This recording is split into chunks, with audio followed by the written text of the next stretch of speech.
Shalom Bapak Ibu Saudara. Bersyukurlah Anda di tempat ini hari ini. Bahkan seterusnya. Sampai Anda semuanya mengerti akan kehendak Tuhan atas Anda. Berkemenangan, kenapa Anda ditempatkan di tempat ini? Karena ini wadah. Ini adalah kerbat. Kerbat di mana Anda ditaruh di tempat ini. Kerbat yang baru di akhir zaman. Karena selalu Tuhan mengerjakan yang baru. Dia selalu memberikan yang baru, mengerjakan yang baru, dan Anda diperbaharui untuk dimasukkan pada tempat yang baru. Benar? Semuanya diperbaharui ya hari ini. Saya mengatakan begini. Banyak orang Kristen datang ke gereja karena ada masalah. Haleluyanya kalau ada masalah. Dan Tuhan tahu itu. Makanya diberi masalah dulu supaya ke gereja. Kalau enggak gitu enggak bertobat dan tidak mengenal kuasa Tuhan. Makanya ada pujiannya tadi jelas kan. Ingin mengenal Tuhan dengan sesungguh-sungguhnya, terus mengenal Tuhan. Mengenal apa? Mengenal kasih-Nya, mengenal kuasanya, mengenal kebaikannya, mengenal berkat-Nya. Bukan hanya mengenal, karena kita sudah merasakan. Kemudian kita ini terus lanjut di dalam rencana sampai titik terakhir, bahkan sampai selama-lamanya. Begitu ya.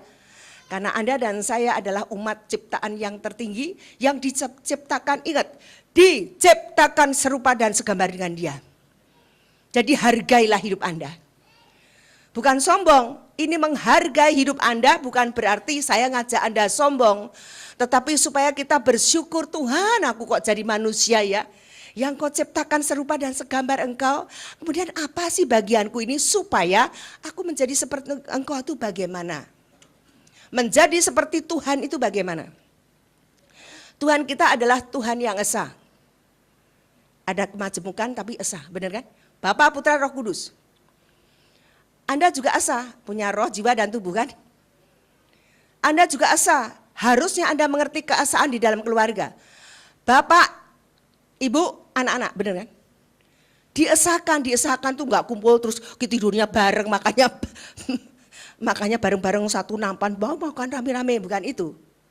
Rusuh itu namanya. Tapi keesaan itu keesaan di dalam pengenalan akan Tuhan. Keesaan di dalam seluruh hidup kita serahkan kepada Tuhan yang telah mati bagi dosa kita. Keesaan.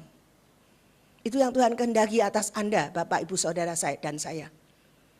Dan Tuhan tidak main-main dengan mendudukkan Anda di tempat ini. Saya diberitahu Tuhan tadi pagi bahwa ada satu visi yang Tuhan kehendaki dalam BTC di tempat ini. Kenapa baru tadi pagi? Karena walaupun saya sudah mengerti berapa lama yang lalu saya mesti khotbah di sini, tapi saya tidak berkesempatan untuk mendapatkan firman dari Tuhan kemarin. Baru tadi pagi hanya sebentar sekali, baru tadi malam, kira-kira jam 11 malam setelah saya pelayanan. Itu sebentar sekali karena saya udah capek banget. Kemudian saya cuma, Tuhan aku berserah. Aku gak ngerti apa yang aku mesti sampaikan sesuai dengan kehendak Tuhan yang kuasanya dahsyat dan ajaib mengubah Anda supaya Anda memuliakan Tuhan. Jadi firman Tuhan jelas bahwa pada waktu Anda mendengar firman Tuhan, ada kuasa untuk mengubah Anda. Kesalahan Anda dinyatakan, terus kemudian kebenaran juga diberikan kepada Anda. Anda berjalan dalam kebenaran dan berkemenangan, begitu ya? Ya kan? Dinyatakan kesalahan Anda tuh, pada waktu Anda mendengar firman Tuhan, Anda tertegur. Kekurangannya apa? Anda diberitahu oleh Roh Kudus. Kemudian bagaimana menjalankan kebenaran selanjutnya? Anda ditolong oleh Roh Kudus. Sehingga sungguh-sungguh Anda akan menjadi seperti apa yang Bapak kehendaki. Bahwa Anda ini adalah makhluk yang sungguh-sungguh mulia di hadapan Tuhan. Karena Anda menjadi biji mata Tuhan. Sekarang buang semua persepsi yang mengatakan aku tidak berguna. Buang persepsi dan perkataan-perkataan dan iman yang mengatakan aku hanya dari orang-orang yang tidak punya. Aku hanya dari orang-orang biasa. Aku hanya bekerja seperti ini dan sebagai itu. Tapi muliakan diri Anda hanya di dalam Yesus supaya Anda punya pengertian bahwa Anda sungguh-sungguh berguna. Gunanya untuk apa? Gunanya untuk kerajaan Tuhan. Kerajaan kekekalan, kerajaan kebenaran, kerajaan kasih, kerajaan kuasa, kerajaan pemulihan. Jadi Anda tuh ada di tempat ini bukan hanya mau dengar firman tiap hari Minggu, kemudian kolektor, kemudian ada acara ini dan itu, bukan jadi asyir tok, bukan jadi pemimpin pujian tok, bukan jadi pengkhotbah tok bahkan. Tapi sampai mencapai kuasa yang dahsyat di akhir zaman ini yang Tuhan sediakan bagi Anda dan saya. Anda bisa mengatakan biarlah hujan awal dan hujan akhir itu akan berlimpah dicurahkan bersama-sama. Tapi kalau Anda tidak punya pengertian apa sih maksud hujan awal, hujan akhir, percuma. Anda bisa diurapi dengan getar-getar seperti saya juga begitu. Tapi kalau Anda tidak mengerti maksudnya untuk apa, percuma juga. Tapi yang jelas, Anda mengerti hari ini bahwa Tuhan sangat membergunakan Anda dan saya. Anda ini umat pilihan, bukan hanya sebagai orang Kristen yang punya agama, yang nama Tuhannya adalah Tuhan Yesus Kristus. Sehingga kalau seperti itu banyak yang akan meninggalkan Yesus, pindah ke yang lain, Tuhan yang lain. Saya ngerti, karena tidak mengerti kebergunaan menjadi Kristen. Ngertinya cuma beragama, kemudian berbuat baik, berbuat kasih, memberikan amal dan ibadah dan sebagainya. Hanya seperti itu, cuma ibadahnya beda. Yang ini pakai jilbab, yang itu pakai ini, yang itu mesti digunduli, yang itu mesti begini dan mesti begitu. Yang itu mesti dikepang-kepan dan yang lain. Bisa ngerti ya? Anda itu bukan seperti itu. Walaupun Anda beribadah di tempat ini dengan rapinya. Tetapi maksud Tuhan Anda menjadi seperti Yesus. Dan itu bisa diberikan kepada Anda karena hukumnya Tuhan sendiri. Yaitu hukum kasih yang Tuhan nyatakan dengan kematian Yesus bagi dosa Anda dan saya. Mana ada Tuhan mereka yang memberikan dirinya mati buat menebus dosa umatnya? Enggak ada. Tidak ada. Ya, di bawah kolong langit ini tidak ada nama lain selain hanya di dalam Yesus. Yang olehnya kita diselamatkan. Hanya di dalam Yesus kita diselamatkan. Dan Anda di tempat ini itu panggilan. Itu bukan karena orang tua Anda pintar membawa Anda, bukan karena teman Anda pintar membawa Anda di tempat ini, bukan karena pendoa syawat pintar, itu oke. Tapi itu panggilan Bapak. Bapak kebenaran memanggil engkau dan saya menjadi anak-anak kebenaran. Dan anak kebenaran adalah anak terang. Dan anak terang harus menjadi garam dan terang bagi dunia. Benar? Jadi kalau Anda belum menjadi garam dan terang bagi dunia, berarti Anda belum menjadi anak terang. Ya kan? Gimana jadi anak terang? Wong aku sendiri masih kelepotan. Wong aku sendiri masih sakit. Wong aku sendiri masih tongpes. Wong aku sendiri masih mau main zina. Wong aku sendiri masih mau mau judi, mau ini, mau ke apa? Malam-malam itu apa namanya? Lampu gemerlap itu apa namanya? Dugem.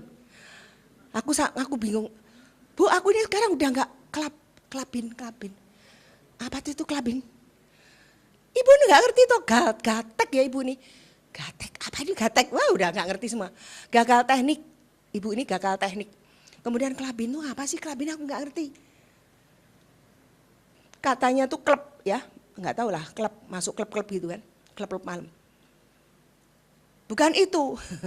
Itu yang menerangi orang-orang yang gelap itu adalah lampu kelap-kelip itu, bukan itu.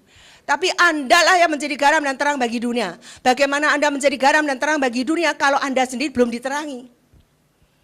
Ya kan? Saya ngomong di tempat ini, yang saya tadi pagi menyatakan siapa yang sakit, gak ada yang sakit. Oh saya tahu karena Pak Niko itu visinya kesembuhan. Ya pasti dong jemaatnya dulu dong yang diberkati kan begitu, sembuh. Ya kan? Kesembuhan toh? Kesembuhan kemudian pemulihan toh, masa cuma sembuh doang. Nanti seperti 10 orang kusta, 10-nya disembuhkan, yang kembali memuliakan Tuhan hanya 1 orang. Enggak begitu dong Anda? Ya kan? Semua disembuhkan, semua kembali memuliakan Tuhan. Benar? Nah, beri kemuliaan dulu bagi Tuhan Yesus. Haleluya. Yesus perlu dipermuliakan dalam hidup Anda dan saya. Mulai hari ini tegakkan nama Yesus dalam keluarga Anda. Mulai hari ini serukan nama Yesus dalam hidup Anda. Kalau ada masalah terus serukan nama Yesus. Saya tadi dengar kesaksian yang bagus. Ini masalahnya cuma serukan nama Yesus.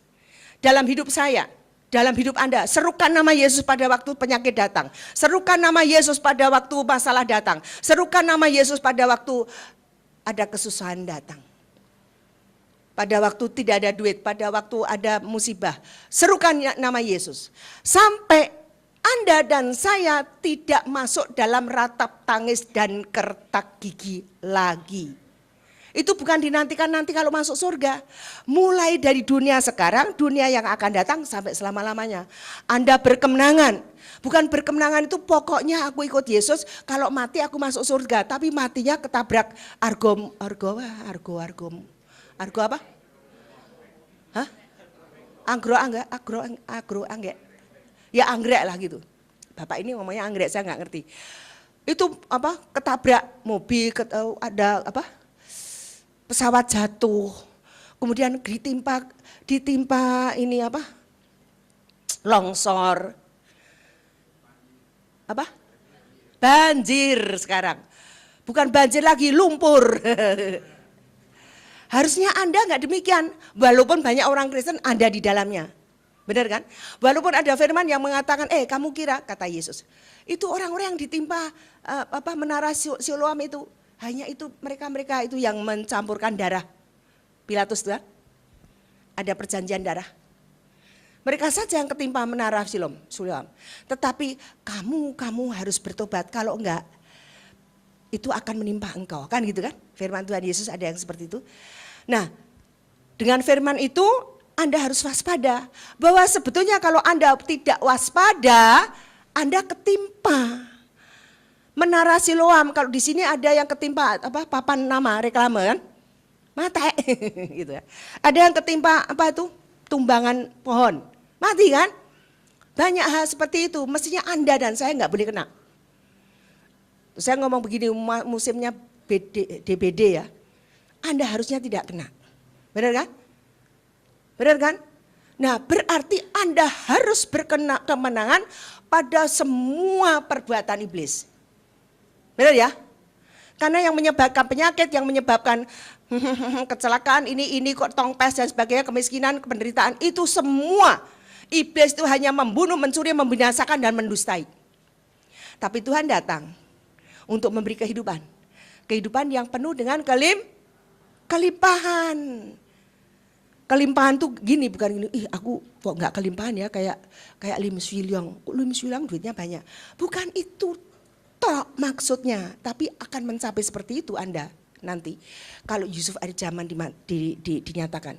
Tapi berkelimpahan itu mengerti. Kenapa aku terjadi seperti ini, kemudian berkemenangan atas tipu daya iblis. Atas tipu daya iblis. Jadi semua penderitaan, semua yang tidak baik itu bukan dari Bapak. Tapi itu semua dari neraka. Jangan syukuri itu. Tapi buat Anda mengerti. Supaya Anda punya mata Raja Wali. Mengerti lawan Anda. Benar kan? Apalagi pendoa syafaat. Saya senang ngurusin pendoa syafaat. Supaya mereka jeli matanya. Di rumah saya tuh berganti-ganti rombongan pendoa syafaat, belajar gitu. Saya suka sekali berdoa. Kenapa? Karena banyak hal yang tidak bisa dicapai oleh orang Kristen dengan urusan fisik. Saya ngomong begini, mau melayani jiwa-jiwa saja ke daerah lain, tongpes, mana bisa Anda? Ayo Anda ke Lapindo Berantas bisa? Ya kalau berduit bisa, kalau enggak. Saya ngomong jangan kecil hati dengan tanpa duit. Sekarang kita bisa melayani kuasa Tuhan di atas segala-galanya. Dengan kekuatan yang dari surgawi. Saya ngomong, ayo kita berdoa, ayo kita datang. Saya ngomong begitu di jemaat begitu. Ayo kita datangi Lapindo Berantas, ayo kita datangi itu. Caranya gimana? Ya dalam perkataan. Karena perkataan kita adalah perkataan Yesus. Jadi kita dalam Tuhan, Rohku Tuhan datang ke Lapindo Berantas, gitu kan. Rohku Tuhan datang ke tsunami sana. Datang, kita datangi dengan perkataan Kristus. Ini keluar perkataan Kristus. Jadi tidak terbatas kemudian, aduh aku pengen melayani loh, aku gak bisa apa-apa, gak punya duit. Tidak seperti itu. Tidak seperti itu. Saya waktu doa untuk tsunami yang di mana di Aceh itu, tanggal 25 Desember tahun 2004. Saya doa pagi, saya ngomong, waduh Tuhan mengatakan ada tangisan di Rama ini Natal. Ada pendeta ngomong, ibu dapat kayak gitu kok diem aja sih. Ya makanya ini kita kan mau ibadahnya Pak siapa tuh dulu Satu Sundar Serfarat, saya mau datang ke situ. Kok nggak enak di sini, nggak enak. Tanggal 25 Desember masih ibadah dia. Tanggal 26 saya juga masih beribadah di dia. Karena ada pesan-pesan Tuhan begitu. Saya datang ke dia. Kemudian saya pulang dari ibadah, saya pergi ke Makro, langsung lihat tayangan tsunami di Aceh. Padahal Tuhan sudah mengatakan, Natal sekarang adalah Natal tangisan di Rama. Saya kurang tanggap. Setelah itu kita doa, terus diajak, mau nggak ke sana Bu, aku mau datang ke sana. Tuhan katakan tidak. Yang ke sana dengan fisik, yang punya duit silahkan, begitu kan? Tapi yang tidak punya duit, yang mesti ada pelayanan di rumah banyak, karena di rumah saya itu mental cacat mental, depresi dan narkoba.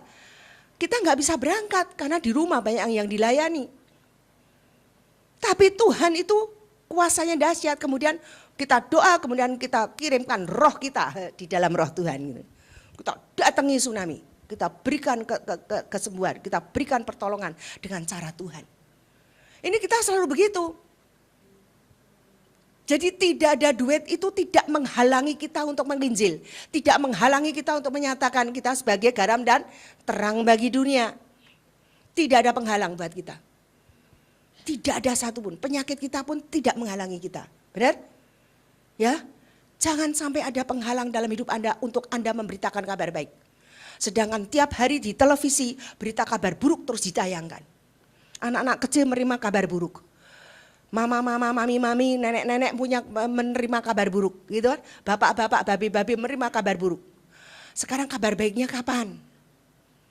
Sampaikan kabar baik dengan kuasa keilahian dari Tuhan Yesus Kristus. Ya. Ini Anda ini dipakai Tuhan berkemenangan luar biasa secara khusus ya. Tadi pagi saya mengatakan semua di tempat ini akan diurapi dengan kuasa dari Tuhan sendiri, yaitu kuasa urapan cerdik seperti ular dan tulus seperti merpati. Itu yang diberikan. Tapi siang ini Tuhan memberikan yang lain. Anda harus semakin mengerti akan urapan ini. Saya ngomong, pikirkan dulu Anda di WTC. WTC itu artinya apa? World Trade Center. Jadi pusat perdagangan dunia kan? Saya ngomong begini, antikris akan memegang enggak? Antikris memegang ya? Ngerti kan semua? Bahwa antikris nanti diizinkan Tuhan untuk memegang keuangan, politik keuangan, perekonomian dunia. Kenapa Anda enggak mendahului? Bukan Anda mau merubah Alkitab kan? Tapi Anda mau berkemenangan kan? Alkitab tetap Alkitab, firman ini akan digenapi bahwa antikris akan datang. Tetapi Anda menjadi kelompok bagian dari tubuh Kristus yang tidak terkena. Bisa ngerti? Tidak terkena setan antikris kan? Dan antikris itu urusannya di dalam duit, keuangan, benar? Dan Anda mengerti firman Tuhan mengatakan semua kejahatan asalnya dari cinta uang. Bukan asalnya dari uang, cinta uang. Benar? Benar enggak?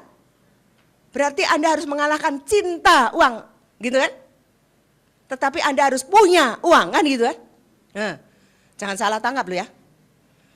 Cinta uang dan punya uang itu beda.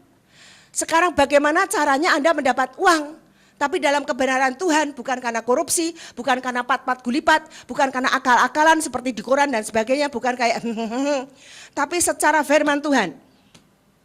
Saya ngerti? Jadi urapan yang tadi pagi itu bagi kelompok. Kemudian Anda akan diberikan lagi urapan yang lain. Ini akan digabungkan urapan ini untuk Anda dalam satu hari ini. Saya ngerti?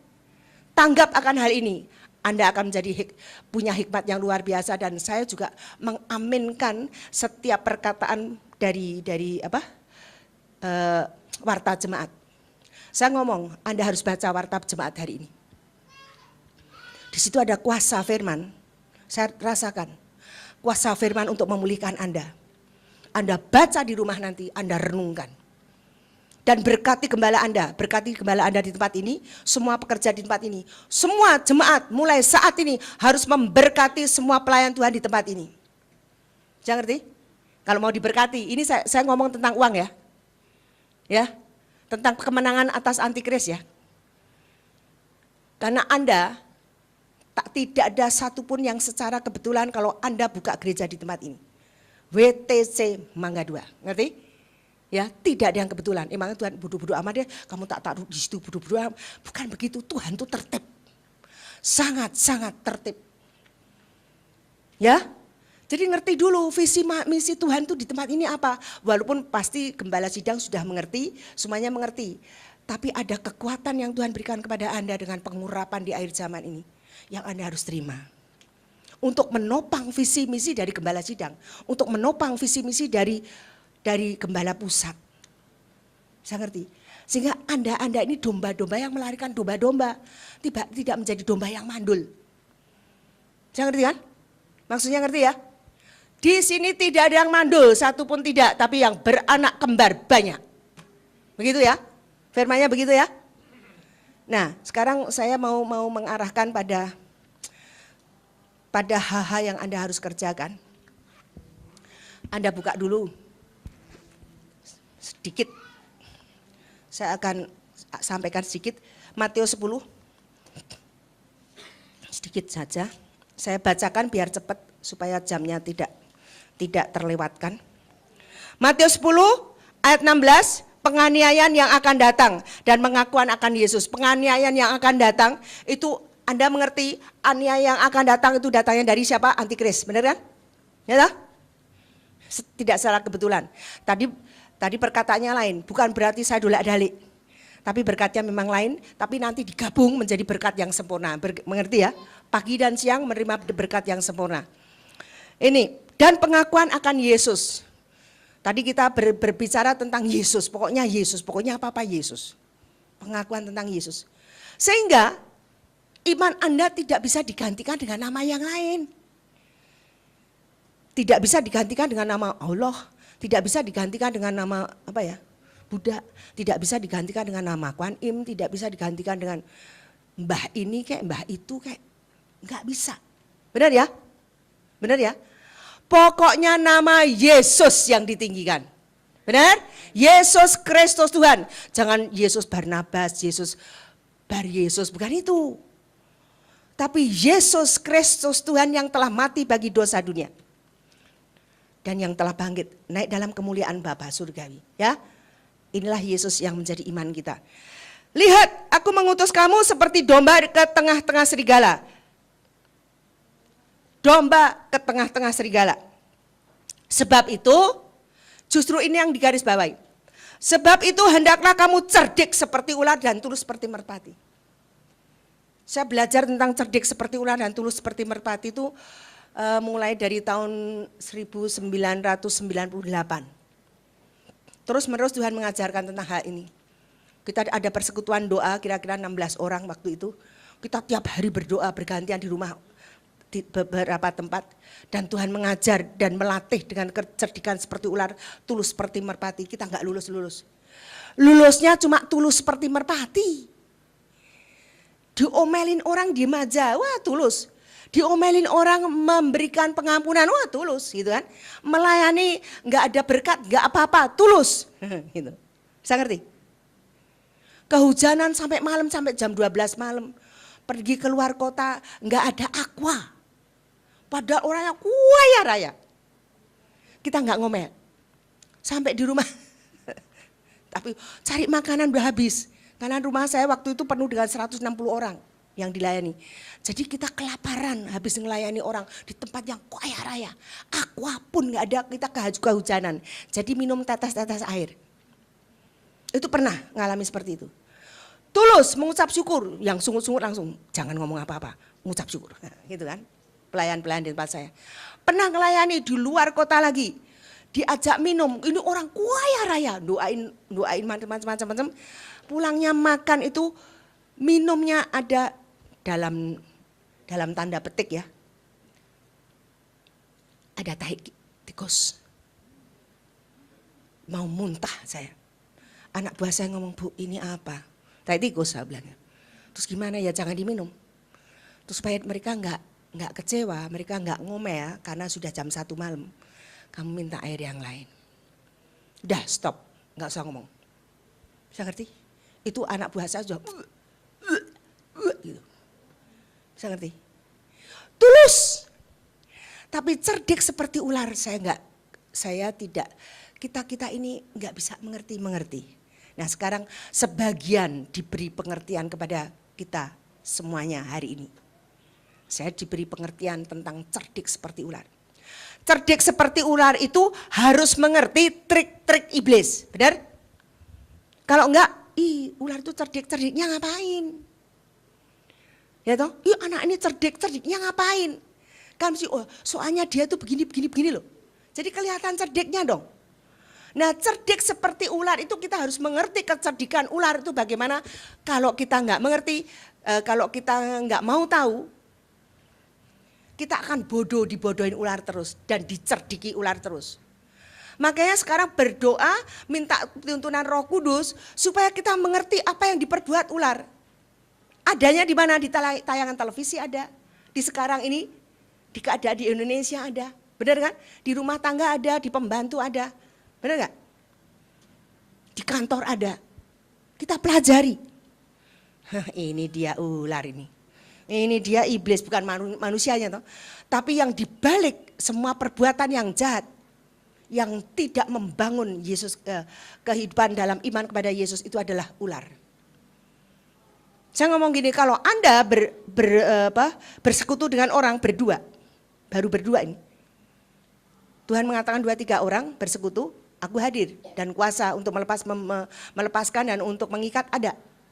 Tapi kalau Anda bersekutu dengan orang lain, kemudian Anda jatuh dalam dosa, kemudian Anda bukan tambah bersemangat di dalam Tuhan, hati-hati dengan persekutuan Anda. Unity, kita memang harus unity, tapi unity-nya dalam kebenaran dan kasih. Benar? Kalau enggak, Anda akan kompromi dengan dunia ini. Anda akan kompromi dengan semua tayangan televisi yang datangnya dari iblis. Kecuali kalau tayangan televisi itu isinya seperti di live dan sebagainya. Ada khotbah-khotbah. Tapi di luar itu hampir seluruhnya dari iblis. Saya ngerti ya. Cerdik seperti ular, mengerti apa kecerdikan ular. Kemudian kita harus lebih dari cerdiknya ular, kita melawan ular itu. Dan melawan kecerdikan ular. Supaya kita punya kuasa lebih cerdik dari ular. Jauh melebihi ular. Kalau kita ada di dalam Yesus. Benar? Benar kan? Dan Yesus itu adalah firman. Firman yang memberi kehidupan. Jadi kalau Anda gimana ya, Yesus suruh turun aja deh lagi. Enggak, Roh Kudus sudah ada di dalam hidup Anda dan saya. Kemudian ada firman. Benar? Ada firman. Ada kasih Bapa. Bahkan Tuhan menurunkan para malaikat untuk melayani Anda dan saya. Benar? Benar? Ada gereja-gereja yang bertumbuh berkembang untuk menjadi wadah kirbat. Supaya Anda menerima kecerdikan dari seperti ular dan ketulusan seperti merpati. Anda ke gereja mau ngapain? Mau cari kesembuhan? Ya, memang iya. Pemulihan? Iya. Tapi setelah Anda sendiri menerima kesembuhan dan pemulihan, Anda impartasikan itu kepada orang lain. Benar kan? Kalau enggak seperti Yesus. Jadi kita hanya beragama doang. Padahal agama tidak menyelamatkan, yang menyelamatkan adalah Yesus Kristus Tuhan. Tapi KTP kita ditulis Kristen dong. Jangan ditulisin yang lain. Jangan ditulisin yang lain. Ini yang kita mesti mengerti. Kemudian Anda lihat di Lukas 10 ya. Itu juga menyatakan tentang hal itu, bahwa Tuhan mengutus murid-muridnya. Kemudian di sini dikatakan itu cerdik seperti ular, tulus seperti merpati, itu karena Tuhan mengutus Anda sebagai domba di tengah-tengah serigala. Tetapi di pribadi itu Tuhan menyatakan firman-Nya melalui tulisan Rasul Paulus yang diurapi, diberikan kepada Theophilus. Theophilus itu dari kerajaan ya, orang dari atasan, orang yang punya hikmat, punya kepandaian dan sebagainya. Pribadi itu ditulisin oleh Rasul Paulus tentang firman Tuhan. Ya kan? Nah, ini begini. Pergilah sesungguhnya ayat 3 ya. Ayat 3. Pergilah sesungguhnya aku mengutus kamu seperti anak domba ke tengah-tengah serigala. Anak domba. Kalau sudah pilihan pribadi, Tuhan itu beda. Ada pilihan secara global. Permulaan pilihan pelataran. Kemudian pilihan lagi, disaring lagi. Kemudian pilihan itu jatuh pada anak-anak ruang suci. Benar nggak? Ngerti ya? Semua udah tahu kan? Kemudian nanti disaring lagi, pilihannya menjadi anak-anak ruang maha suci tak bercacat celah. Anda kan harus maju dari anak-anak pelataran global dari seluruh dunia. Kemudian Anda dipilih lagi, disortir lagi.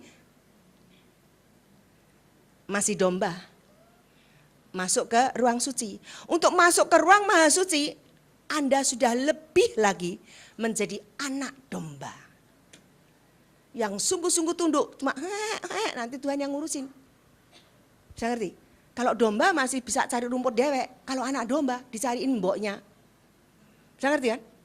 Jadi sungguh-sungguh mengandalkan Tuhan, karena Anda kecil sekali di hadapan Tuhan. Serigala itu gede dan Anda kecil, tapi Anda di dalam Tuhan. Supaya Anda merasakan betapa besarnya Tuhan itu dalam diriku. Karena Anda kecil. Ini di kitab Lukas. Kemudian, apa sih cerdik seperti ular dan tulus seperti merpati? Untuk Tuhan menyatakan pengutusannya itu, Anda harus mempunyai urapan seperti itu. Anda menjadi domba, Anda menjadi anak domba, kemudian Anda menerima pengurapan. Cerdik seperti ular dan ketulusan seperti merpati, itu menjadi karakter Anda. Itu sudah diimpartasikan Tuhan di tempat ini. Dan Anda akan menerima penambahan. Penambahan ini adalah penambahan yang luar biasa. Saya ngomong, BTC harus menjadi milik Anda. Bukan Anda ngerampasi toh. Nanti jadi Anda ngerampasin barang-barang jalan. Bukan itu maksudnya. Tapi urusan keuangan yang sekarang najis ini karena ikut campurnya iblis. Ikut campurnya dukun-dukun. Ikut campurnya nabi-nabi palsu. Ikut campurnya jin-jin tuyul-tuyul. Benar? Itu Anda harus habiskan total. Kemudian Anda akan mengangkat, membawa anak-anak Tuhan yang penuh dengan dedikasi, pengertian, pengenalan akan kebenaran. Itu yang menjadi gandengan tangan Anda. Bisa ngerti? Itu yang Anda gandeng untuk menyatakan kemenangan. Sehingga Anda akan menciptakan Yusuf-Yusuf akhir zaman. Bisa ngerti? Inilah keperluannya Anda berdoa bersyafaat. Ini yang menolong lebih dulu nanti pada waktu kemelaratan global. Anda ini dilindungi oleh Tuhan. Anda ini dipelihara di gurun, padang gurun Petra. Tahu nggak? Bisa ngerti kan? Pada waktu masa antikris, kalau di dalam firman secara global, ini anak-anak Tuhan itu mesti lari ke padang gurun Petra. Benar? Benar ya? Antisipasi ya firman ya. Supaya tidak ada kesesatan. Padang gurun Petra itu memang padang gurun, tapi jangan lupa ada Petranya. Ada kekuatan dari Yesus yang memelihara. Benar? Nah, hari-hari ini adalah hari-hari di mana Tuhan membangun Petra. Ngerti? Di padang gurun nantinya. Supaya Anda pada waktu lari, Anda sudah terpelihara dengan sempurna. Bisa ngerti ya? Nangkep ya? Nangkep gak Pak? Kurang. Nanti baca di Matius 24 sampai habis ya. 24, 26 ya. Matius ya. Itu Anda akan lari ke padang gurun pada zamannya antikris. Itu dipelihara di situ, gereja Tuhan dipelihara. Di padang gurun. Sebetulnya hari-hari ini sudah mulai. Sekarang kan padang gurun kan. Saya kemarin bingung. Cabai barusan turun naik lagi, minyak baru turun naik lagi. Kemarin. Masa bawang putih aja harganya sudah 40 per kilo. Dan sayuran mahal sekali. Sangat-sangat mahal sampai saya bingung. Benar toh? Tapi kebingungan saya kan harus mengerti cerdik seperti ular. Ini dari mana? Berarti ini antikris sudah mulai nyerbu. Dengan apa? Dengan cuaca, dan sebagainya, dengan korupsi dan sebagainya. Hancur kan? Dengan perjinan roh, perjinan tubuh, perjinan jiwa dan sebagainya. Perjinan jiwa itu nonton televisi yang najis-najis, nonton internet yang najis-najis, itu perjinan jiwa. Benar kan? Perjinan roh, menyembah Nyai Roro Kidul, menyembah Gunung Kawi, menyembah siapa itu yang di televisi yang rambutnya panjang, bodoh-bodoh itu jadi bodoh. Ya kan? Habis bodoh sih, disembah-sembah, jadi bodoh semua. Tapi yang bodoh nggak ngerti kalau dirinya bodoh. Anda harus mengerti ini. Anda harus tahu bahwa Anda harus memiliki kecerdikan di dalam Yesus. Bisa ngerti? Seperti ular itu tidak jadi ular. Kalau Anda tidak memiliki kecerdikan seperti ular, Anda tidak bisa mengalahkan ular. Dan ular itu membuat Anda miskin, membuat Anda malas, membuat Anda jatuh bangun dalam dosa, membuat Anda tidak punya daya, tidak punya potensi, membuat Anda bodoh, membuat Anda di PHK, membuat Anda tidak bisa melakukan terobosan-terobosan. Itulah ular, itulah pekerjaan ular. Jadi setiap ada masalah, Anda tahu ini ular. Terus bagaimana mengantisipasinya? Anda harus tahu pengurapannya. Harus tahu pribadi ular itu siapa, ya kan? Kemudian kita hancurkan, kan begitu kan? Nah, sekarang kita lihat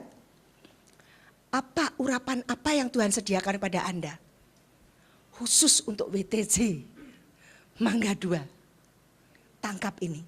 Kita lihat di Yesaya. Yesaya 45.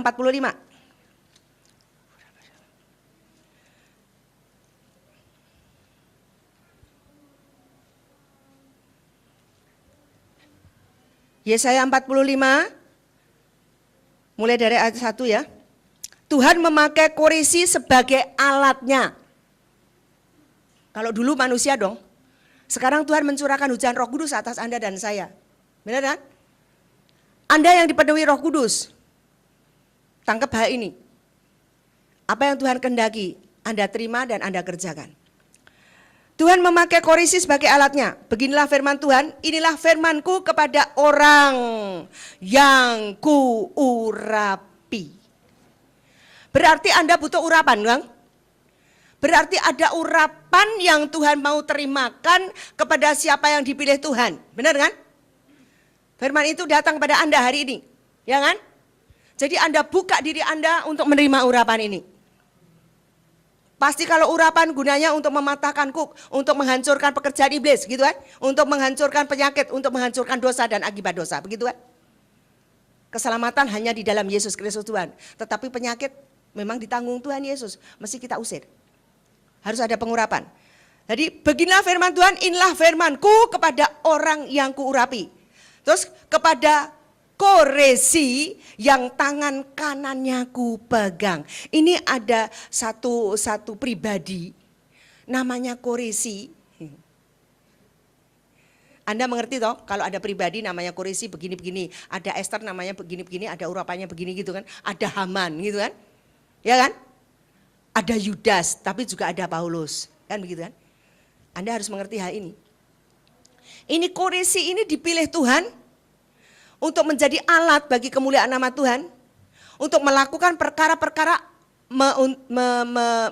memulihkan keadaan umat pilihannya. Itu selalu seperti itu.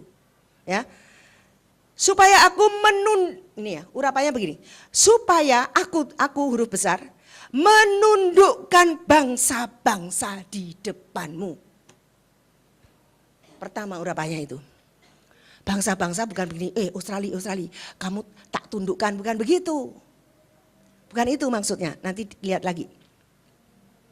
Dan melucuti raja-raja, supaya aku membuka pintu-pintu di depannya. Dan supaya pintu-pintu gerbang tidak tinggal tertutup.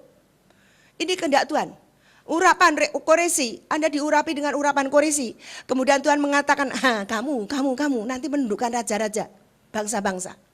Kemudian Tuhan akan buka pintu gerbang. Apa sih maknanya apa? Apa sih yang dikehendaki Tuhan? Terus kemudian 2, aku sendiri hendak berjalan di depanmu, kata Tuhan, dan hendak meratakan gunung-gunung. Gunung-gunung masalah kan? Bukan gini, loh katanya Gunung Sion, kok Gunung Sionnya diratakan? Padahal Gunung Sion itu kan tinggal dalam hadirat Tuhan, begitu ya? Kalau baca firman kan begitu kan, artinya begitu. Apa gunung-gunung apa? Ini pasti gunung masalah. Gunung kesombongan, gunung kekacauan gitu kan? Ya ini. Aku sendiri hendak berjalan di depanmu dan hendak meratakan gunung-gunung, hendak memecahkan pintu-pintu tembaga dan hendak mematahkan palang-palang besi. Tembaga itu adalah suatu, sebetulnya kalau kita baca firman, kita mengerti bahwa apa yang diistilahkan dengan tembaga itu adalah suatu hukuman, tapi hukuman itu bisa lalu karena orangnya bertobat. Tapi kalau besi, kayaknya sudah deadlock. Itu besi. Jadi kalau Anda baca tembaga ada besi, wah kalau tembaga ada harapan. Kalau besi itu hampir tidak ada harapan untuk pemulihan. Ini Tuhan berjanji, ini loh Koresi ini loh. Dengar, hai umatku, aku nulis firman ini untuk engkau hari ini. Walaupun ini ditulis kurang lebih 700 tahun yang sebelum Masehi, kira-kira seperti itu. Tapi ini datang karena firman Tuhan selalu kekal. Ya kan? Datang kepada Anda hari ini. Anda butuh urapan Koresi. Untuk apa? Untuk yang tertulis di firman ini. Oke ya? Terus 3, aku akan memberikan kepadamu harta benda yang terpendam dan harta kekayaan yang tersembunyi. Ada harta benda yang terpendam, tapi ada harta kekayaan yang tersembunyi. Yang terpendam itu yang jauh di dasar laut. Itulah ada harta kemuliaan Tuhan Yesus, harta surgawi. Benar? Harta-harta yang tersembunyi. Ini kok nggak muncul-muncul sini duit nih? Udah doa, aku mau jualan ini, aku mau berpartner dengan ini, kok nggak jadi? Sudah mau teken kontrak, nggak jadi. Saya ini menerima terus orang-orang yang minta didoakan tentang semua hal-hal yang Tuhan kerjakan, yang anak-anak Tuhan kerjakan sekarang, hampir semuanya gagal. Ini tersembunyi. Kalau harta karun surgawi oke lah, kita hidup dalam kebenaran, mencintai Tuhan, bekerja di ladang Tuhan, mengasihi semua orang, mengampuni orang yang bersalah dan minta ampun, beres kan? Itu harta surgawi. Cuma melarat. Mau enggak? Mau enggak? Enggak mau toh? Miskin, kin. Oh enggak apa-apa, miskin kata Bu Maria kan, kita doa dari dalam kamar, kita tengkingin iblis. Bisa. Tapi masuk gitu terus sih? Bisa ngerti? Bisa ngerti ya? Jangan salah persepsi. Ini harta yang terpendam dan harta yang tersembunyi, enggak nongol-nongol. Kalau harta yang terpendam itu harta surgawi. Kalau kita bekerja di ladang Tuhan dengan setia, nanti mendapatkan harta surgawi kan? Jelas itu. Meninggalkan semua yang ini, kemudian kalau menemukan harta yang dipendam, yang dikuburkan gitu ya. Kemudian orang itu akan meninggalkan, menjual seluruh hartanya untuk membeli itu. Semua ditinggalkan untuk menerima keselamatan, ngerti ya? Itu istilah firman. Nah ini seperti itu, harta benda yang terpendam dan harta kekayaan yang tersembunyi, kata Tuhan, aku akan memberikan kepadamu. Cuma dari depannya Tuhan mengatakan urapan Koresi. Kalau kita lihat di pasal 46 dari Yesaya ayat 28, jadi di atas dari pasal 45 ayat 1, itu begini. Akulah yang berkata tentang Koresi, dia gembalaku, segala kehendakku akan digenapinya. Dengan mengatakan tentang Yerusalem, baiklah ia bangun, dan tentang bait suci, baiklah diletakkan dasarnya. Yerusalem siapa? Anda dan saya kan? Benar kan? Bait suci siapa? Anda dan saya. Urapan Koresi menggembalakan supaya orang Israel zaman dulu membangun bait suci kembali yang telah roboh. Kan itu kan? Sekarang hari-hari yang terakhir banyak orang yang roboh malah sudah keok. Perlu dibangun kembali. Benar kan? Perlu ditata kembali. Didaur ulang gitu, kira-kira begitu. Ini perlu urapan Koresi. Ada orang ke gereja terus satu hari, kalau hari Minggu tuh bisa ke gereja 3 kali. Udah jalan-jalan kemana-mana. 10 tahun begitu-begitu melulu. Aku dengar, loh ibu di mana? Aku masih jalan-jalan kan menikmati berkat Tuhan. Loh, masih seperti itu terus. Ini tidak mengerti kalau dia sedang stagnan. Walaupun jalan-jalan di gereja. Kenapa? Karena tidak pernah memenangkan jiwa, tidak pernah memenangkan peperangan dengan pekerjaan iblis. Tapi dia cuma jalan-jalan untuk memuaskan hati nurani sendiri. Ada kalanya Anda memang seperti itu. Kepingin firman. Tapi setelah itu kalau tidak ada pertumbuhan untuk pengembangan akan pelaksanaan dari kebenaran firman itu sendiri, berarti Anda stagnan. Walaupun ada baca Alkitab dari pagi sampai malam. Saya ngerti ya, nggak ada tindakan keluar. Itu berbahaya. Nah inilah urapan koresi. Terus saya teruskan di ayat 3b. Supaya engkau tahu bahwa akulah Tuhan, Tuhannya Israel. Jadi Anda ini supaya kenal siapa Tuhan Anda. Jangan ambil-ambil Tuhannya orang lain. Jangan ikut-ikutan Tuhannya orang lain. Jangan mampir-mampir ke Tuhannya orang lain. Jangan nambah-nambahin dengan Tuhannya orang lain. Akar ini kan unity, jadi kita unity dong. Gitu kan. Unity-nya itu di dalam kebenaran. Kalau kerukunan oke, kerukunan dengan umat beragama oke. Kerukunan dengan masyarakat oke. Tapi unity adalah unity dalam kebenaran dalam Yesus. Anda harus rukun dong dengan tetangga, benar kan? Anda harus rukun dong dengan segala mereka-mereka yang punya agama lain, benar dong? Tapi unity, kesatuan, bukan kerukunan, kesatuan. Dan di dalam kesatuan pasti ada kerukunan. Itu hanya di dalam Yesus. Bisa ngerti? Anda jangan rancu dengan kerukunan dan dengan kesatuan. Jangan rancu. Harus ada pengertian yang benar dalam ini. Supaya engkau tahu bahwa akulah Tuhannya Israel yang memanggil engkau dengan namamu masing-masing. Siapa yang diajak ke gereja sini karena orang lain? Dipaksa-paksa gitu. Ada yang dipaksa-paksa. Tapi kalau toh dipaksa, Anda bertobat, puji Tuhan gitu kan. Ada urapan koresi dari orang itu memaksa Anda gitu. Ya kan? Ini yang Anda harus mengerti. Jadi urapan koresi itu adalah urapan yang membangun bait suci. Membangun pribadi Anda dan saya. Dibangun. Kalau membaca firman, terus muji Tuhan, terus nyanyi kaset semua di setelin, terus nggak kebangun, nggak bangkit. Itu nggak tahu urapan apa, saya nggak ngerti di sini urapan apa. Mungkin Anda bisa menemukan, saya nggak bisa menemukan. Ya kan? Itu membangun. Ada pembangunan dalam kehidupan Anda menjadi bait suci. Penyembah dalam roh dan kebenaran. Melakukan kebenaran, bertindak dalam kebenaran, berpikir dalam kebenaran. Terus kemudian menjalankan kasih. Benar kan? Itu yang harus dikerjakan. Kemudian menundukkan bangsa-bangsa, menelucuti raja-raja. Itu mengalahkan. Jadi kalau Anda mau dibangun, Anda itu harus punya potensi untuk mengalahkan iblis. Kalau enggak, Anda buat mainan iblis kayak tanah liat itu. Bisa ngerti?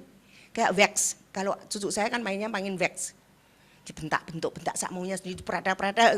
Terus nanti digabung lagu itu udah enggak karuan-karuan itu kan. Itu kayak wax. Benar enggak?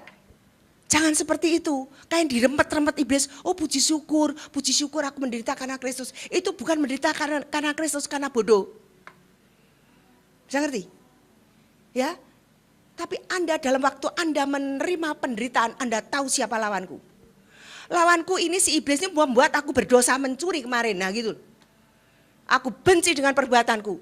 Aku tolak iblis yang membuat aku mencuri. Itu mesti seperti itu. Wah ini lawanku ini. Kenapa sih aku bisa berzina? Ini setan ini membuat mataku itu melihat istri orang lain, melihat suami orang lain. Jadi ini loh si setan ini membuat diriku masuk ke apa?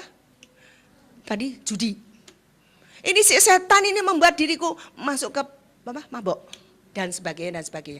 Ini kita harus jeli, kemudian kita lawan itu si iblis. Itulah urapan koresi, membangun. Ini yang diruntuhkan oleh iblis ini dibangun dengan urapan koresi. Ini yang berkata firman ya. berkata firman. Itu yang pertama, kalahkan, jadi urusannya bangunan bait suci. Kalahkan iblis, kemudian kedua, buka pintu berkat. Karena berkat gerbang-gerbang yang tertutup itu akan dibukakan. Caranya buka gimana? Didobrak, gitu kan? Lah kalian buka dong. Iya nggak buka, orang pintunya tertutup rapat pakai palang pintu. Yang malangi siapa? Iblis. Kalau Anda nggak dobrak, Anda nggak bisa terbuka untuk meraih berkat-berkat. Benar? Aku nggak usah begitu, aku juga diberkati. Anda belum tahu besok. Anda belum tahu lusa. Benar? Saya dulu aman-aman saja kok. Saya sebagai orang Kristen biasa-biasa saja. Duit banyak kok. Nggak perlu serius-serius sih, yang penting hari Minggu ke gereja, yang penting Tuhannya Tuhan Yesus. Bertahun-tahun sampai umur 46 saya seperti itu. Setelah umur 46 saya lahir baru. Kemudian saya tahu dibimbing terus-menerus oleh Tuhan supaya menjadi anak kesayangan. Benar? Benar kan? Tapi dengan dobrakan. Dengan dobrakan dari Tuhan supaya aku mendobrak pintu gitu. Didobrak Tuhan gitu kan. Dobrak pintu. Dobrak lagi dengan masalah, dobrak pintu. Dobrak lagi dengan masalah, dobrak pintu gitu. Berkemenangan terus kalau Anda seperti itu. Bisa ngerti? Ya? Itu untuk membuka pintu berkat. Supaya pintu gerbang tidak tinggal tertutup. Terus yang berikutnya, ini untuk mematahkan kuk dosa. Itu pintu-pintu tembaga dan palang-palang besi. Itu dipatahkan. Itu menghancurkan semua kutuk dan tumbal. Kalau negara Anda berdosa, firman Tuhan mengatakan begini, kalau Anda ini bersih, kudus, pakaianmu kudus, kena kotoran dikit, apakah kotoran itu menjadi kudus? Tidak kan? Tidak toh? Tapi bajumu jadi kotor. Gitu kan? Firman? Dihargai, benar kan? Inilah bangsa Indonesia. Anda mengerti bangsa Indonesia itu kenapa nggak dijamah-jamah Tuhan? Anda harus mengerti dosanya apa bangsa Indonesia. Karena menyembah Nyai Roro Kidul. Presidennya. Tapi Anda gini, yuk kita demo yuk. Pak SBY itu sekarang nyembah juga, nyembah. Pak SBY itu saya persis, saya disuruh Tuhan doa di Imogiri sama suami saya dan ada pendoa yang lain. Itu Pak SBY pas jengkar dari 40 hari. Di apa? Kuburan keraton itu. Kita datang ke sana bawa minyak urapan, bawa ini menghancurkan, dia datang ke sana dengan membawa persembahan. Kira-kira rakyatnya dikutuk enggak? Bukan Tuhan yang ngutuk loh. Itu masuk ke kutuk dewek, tahu enggak? Bisa ngerti? Jadi miliknya si iblis, ya sudah. Wong dasar iblis itu pembunuh, pencuri, pembinasa. Ya udah dibunuh, dicuri, dibinasakan. Tapi kalau kita ngikut Yesus, ngikut kebenaran, kita hidup kelimpahan. Itu bukan teologi kemakmuran, itu teologi kebenaran. Jangan ngerti ya? Jangan ngerti. Ini Tuhan akan memberikan kekuatan untuk mematahkan kutuk tumba, kutuk-kutuk dosa dan akibat. Ini yang berikutnya. Kemudian, aku akan memberikan kepadamu harta benda yang terpendam dan harta kekayaan yang tersembunyi. Saya sudah mengatakan tadi, ada harta pendam yang terpendam, yaitu kekayaan surgawi. Karena ada anak-anak Tuhan yang walaupun selamat cuma selamat tok di pinggir surga. Tapi kalau Anda terus mengerti tentang harta terpendam, pasti Anda ingin masuk ke ruang maha suci. Ya toh? Hari pernikahan anak domba telah tiba. Pengantinnya telah siapkan diri. Gitu kan? Pujiannya kan begitu kan? Dan Anda tidak mengerti. Itu harta terpendam yang harus Anda gali. Digalinya dalam kebenaran, dijalankan dalam kebenaran, dirampungkan di dalam kemenangan. Kan begitu, itu harta terpendam. Kemudian berikutnya, harta kekayaan yang tersembunyi Anda sudah mengerti. Saya mengatakan tadi ada cerita di sini dulu, di sini tempat apa ya, gudang apa ya? Kantin ya? Oh kantin. Oh yang ada gudang yang lain. Kantin, mungkin kantinnya enggak dari tempat yang bagus kelihatan di tempat yang jelek. Anda kan ada tanda-tanda yang kira-kira ngurusin daging. Kantin tuh ngurusin apa sih? Perut toh? Kemudian Anda datang ke tempat ini ngurusin apa? Ngurusin keselamatan kan? Benar kan? Ini kantin kan? Kantin itu buat ngasih makan orang kan? Ngurusin perut dong. Daging dong. Anda datang ke tempat ini.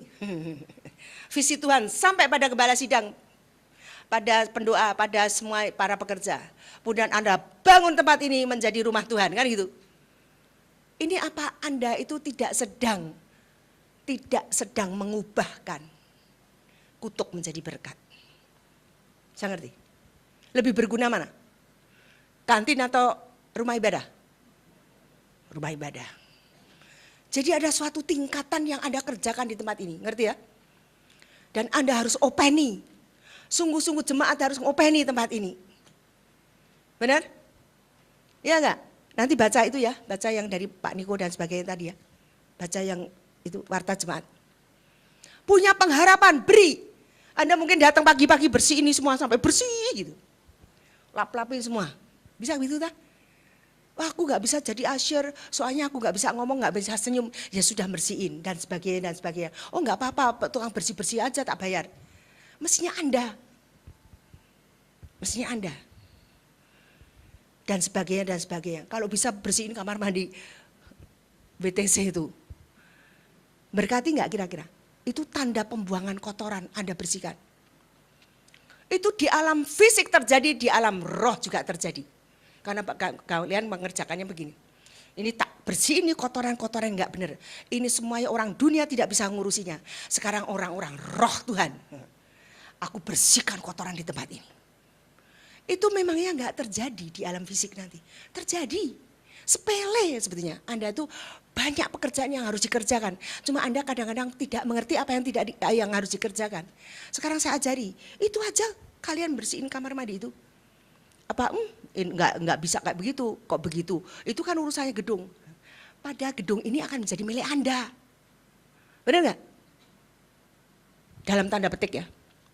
Jiwa-jiwa akan ada rampas toh. Menerima keselamatan kan milik Anda. Ya enggak?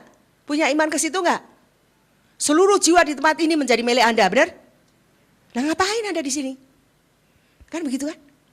Terus kemudian saya tadi ngomong, di sebelah sana ada gereja A, B, C, D, E. Tuhan mengatakan 2-3 orang bersehati. Kuasa itu dinyatakan. Jadi Anda satukan dengan gereja yang lain. Doakan mereka supaya mereka juga menjadi pendobrak di tempat ini. Kemudian ada 2 kekuatan, 2 kubu dari kerajaan surga. Yang menguasai seluruh daerah WTC. Coba mekarkan ini. Mekarkan hidup Anda. Sehingga Anda gak bosan ke gereja. Karena terus menerus Anda diperbarui. Kemudian ada kegerakan yang lagi. Ada kegerakan lagi. Di mana Anda betul-betul menerima mandat dari surga ini. Anda harus mengubah Indonesia menjadi milik Yesus. Itu skup kecil. Sesungguhnya Anda kan sampai ke ujung bumi. Tapi Indonesia dulu deh. Mulailah dari keluarga Anda dulu. Mulailah dari tempat ini dulu. Satukan dengan gereja yang lain, rangkul di dalam roh. Gitu kan? Aku jalurkan kasih. Tuhan, aku mau bersama-sama menghancurkan pekerjaan-pekerjaan antikris. Kalau ini udah antikris. Ini roh-rohnya walaupun dari mana? Dari Gunung Kawi, dari Sampukong dan lain-lain. Itu sebetulnya sudah roh antikris. Sudah mulai muncul. Jadi ini bagian Anda. Mungkin permulaannya Anda tertemplak-templak oleh peluru-pelurunya iblis, gak apa-apa. Tuhan yang melukai, Tuhan yang membalut. Tapi ada kegerakan kalau, iya aku gak mau perang, nanti kena, gak bisa perang. Gak ada kemenangan, tanpa perang gak ada kemenangan. Jadi bayi-bayi rohani terus. Bisa ngerti ya? Bisa ngerti ya? Ini yang Tuhan kendaki. Terus kemudian, tadi udah jelas, kekayaan yang tersembunyi dan supaya engkau tahu bahwa akulah Tuhan Israel yang memanggil engkau dengan namamu. Jadi pribadi-pribadi. Saya berdoa supaya tidak ada satupun yang tidak dipanggil nama Anda. Walaupun Tuhan mengatakan pribadi karena ada yang nolak. Tapi saya berdoa semua dapat pengurapan koreksi. Gitu ya. Oleh karena Hambaku Yakub dan Israel pilihanku, maka aku memanggil engkau dengan namamu, menggelari engkau sekalipun engkau tidak mengenal aku. Akulah Tuhan dan tidak ada yang lain, kecuali aku tidak ada Allah. Aku telah mempersenjatai engkau sekalipun engkau tidak mengenal aku. Walaupun Anda tidak mengerti aku tuh senjatanya apa, nggak kelihatan. Kalau gitu Kak cari deh, orang Jawa cari keris, orang ini cari badik, orang Irian cari apa tuh? Panah dan sebagainya. Tidak seperti itu. Tuhan mempersenjatai lengkap. Seluruh perlengkapan senjata Tuhan itu milik Anda. Dan Anda pasti diberikan. Begitu Anda berperang, Anda langsung diberi oleh Tuhan perlengkapan senjata perang rohani. Karena Tuhan yang mengutus, Tuhan yang mengurapi. Itu so pasti. Jadi enggak usah takut. Ini kayaknya bikinannya bukan bikinan luar negeri. Ini bikinannya bikinan kerajaan surga. Anti peluru, anti bom. Saya ngerti ya? Itu diberi oleh Tuhan. Aku telah mempersenjatai engkau sekalipun engkau tidak mengenal aku. Kemudian supaya orang tahu dari terbitnya matahari sampai terbenamnya bahwa tidak ada yang lain di luar aku. Akulah Tuhan dan tidak ada yang lain yang menjadikan terang dan menciptakan gelap. Memang ada kegelapan di tengah-tengah Anda. Tapi supaya Anda menjadi terang. Kalau terang kabeh, kalau bahasa Jawa gitu ya. Kalau terang semua, kapan Anda jadi terang? Kalau Yesus kan terang toh. Yesus turun di sini terang semua, nggak perlu Anda. Benar nggak? Karena Yesus sendiri adalah terang itu sendiri. Tapi kalau Yesus di dalam diri Anda, terang. Kegelapan itu harus ada, kemudian terang harus muncul. Kalau enggak gimana Anda menjadi terang? Ya, gitu kan? Ini yang jelas seperti itu. Terus, yang menjadikan nasib mujur dan menciptakan nasib malang. Akulah Tuhan yang membuat semuanya ini. Hai langit, teteskanlah keadilan dari atas dan baiklah awan-awan mencurahkannya. Baiklah bumi membukakan diri dan bertunaskan keselamatan. Dan baiklah ditumbuhkannya keadilan. Akulah Tuhan yang menciptakan semuanya. Ini bagian Anda yang mengerti firman ini kemudian laksanakan. Benar? Jadi nanti ulangi lagi firman ini di rumah. Saya hanya mengimpartasikan dari kehendak Tuhan kepada Anda untuk Anda menerima pengurapan koresi. Saya hanya sekelumit waktu, tapi Anda menerima kuasa yang tak terbatas. Dari sekelumit waktu ini, Anda menerima hal-hal yang dahsyat dan ajaib. Menangkan BTC untuk Tuhan. Ya, mari saudara bangkit berdiri.